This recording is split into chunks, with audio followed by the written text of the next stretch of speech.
Olá, professora, olá, professor. Esse vídeo é sobre o agente público e os processos administrativos e as sindicâncias das escolas. O servidor público ou agente público só poderá exercer o que a lei prescreve. Se aquilo que a lei não diz, ele não pode exercer. Enquanto que uma pessoa comum é livre para exercer aquilo que a lei não prescreve. Os deveres e as obrigações dos servidores públicos estão expressos no texto constitucional de 1988. O artigo 37 diz que a administração pública, direta e indireta, de qualquer dos poderes da União, dos Estados, do Distrito Federal e dos municípios, obedecerá aos princípios de legalidade, impessoalidade, moralidade e publicidade e eficiência, em seus incisos em vigor atualmente. E no Estatuto dos Servidores Públicos, que é a Lei nº 10.261, de 28 de outubro de 1968, atualizado pela Lei Complementar de 1310, de 4 de outubro de 2017, que dispõe sobre o Estatuto dos Funcionários Públicos Civis do Estado, nos artigos 242 a 244 e 245 a 250, e seus incisos. A Lei nº 8.429, de 92, também expressa a possibilidade de responsabilização de uma conduta do agente improbo, ou seja, autor de ato de improbidade administrativa, que importam enriquecimento ilícito do agente ou do particular beneficiado, atos que importam danos ao erário e atos que importam violação aos princípios da administração, que são os artigos 9, 10 e 11. São anotados os seguintes deveres: dever de lealdade para com a entidade estatal a que está vinculado. Dever de obediência é o acatamento às leis e às ordens dos superiores. O dever de conduta ética, de honestidade, moralidade, decoro, zelo, eficiência e eficácia.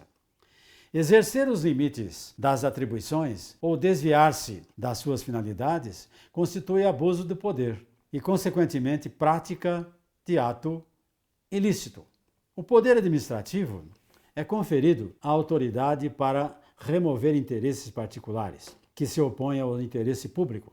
Tem como objetivo evitar arbitrariedades administrativas e garantir o respeito ao Estado democrático de direito, no sentido de impedir que se desvirtuem de suas finalidades e ofendam interesses públicos ou particulares.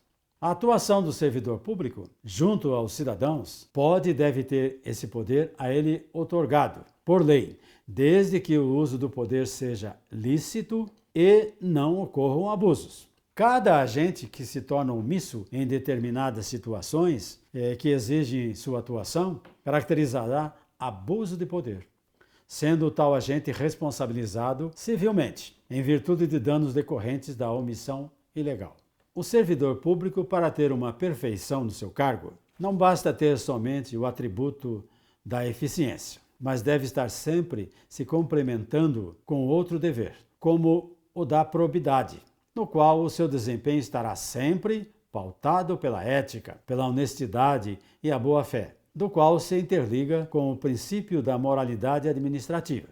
A ação não condizente dos agentes públicos no uso de suas atribuições responsabilizará cada um dos agentes responsáveis por seus atos a responder por seus crimes no âmbito administrativo, civil e penal, demonstrando que as suas instâncias são autônomas entre si.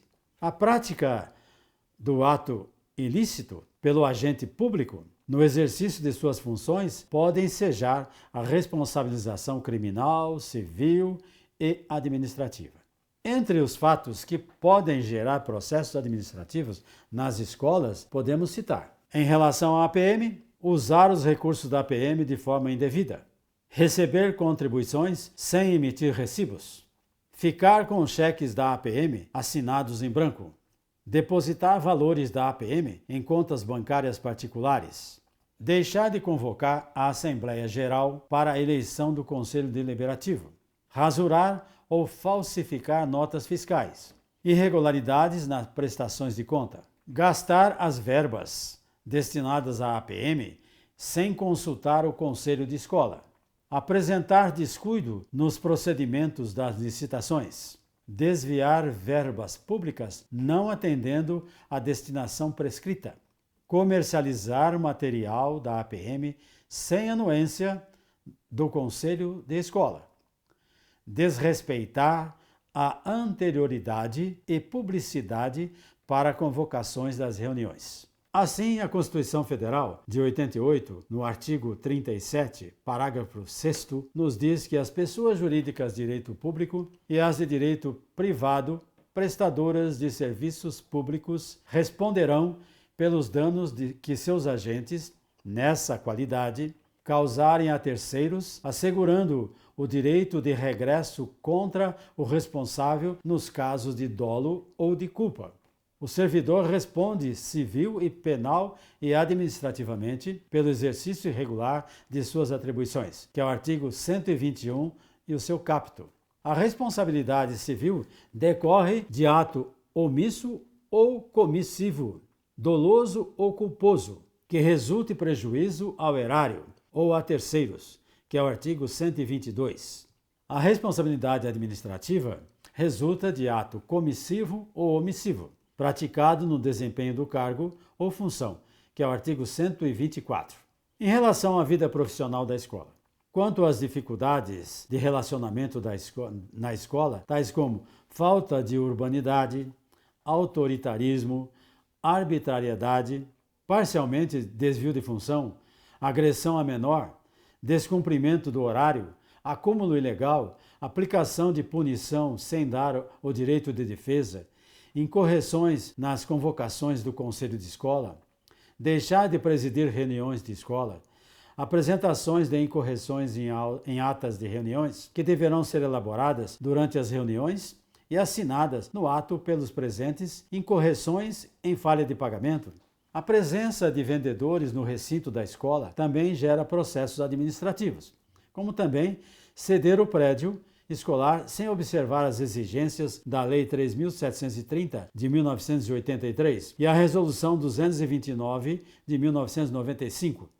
Emprestar ou doar materiais ou equipamentos da escola sem anuência do Conselho da Escola ou órgão superior. Descumprir o calendário escolar. Permitir a compensação de trabalho ou de aulas sem respaldo legal. Fazer pontes. Apresentar trabalho ou de aulas sem respaldo legal, com pontes, com festas juninas. Apresentar a desorganização na escrituração. Deixar de preencher os termos de abertura e encerramento de todos os livros da escola. Apresentar incorreções como atribuições de aulas ou classes. Revelar a prática de racismo. Portanto, essas são as principais falhas que geram processos administrativos e sindicâncias na escola pública.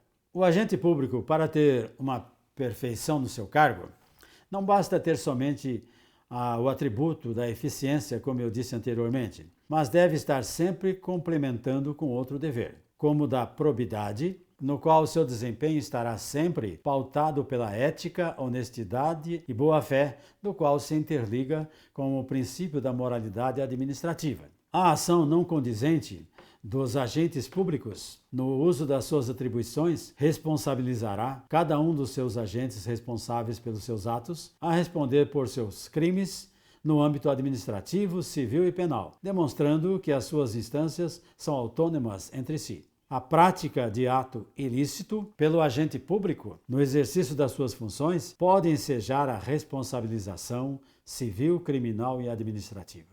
E assim, meus caros colegas, essa foi a aula sobre processos administrativos e sindicâncias nas escolas. É o que a lei determina. Portanto, meus caros, sigam sempre na linha reta. Até mais.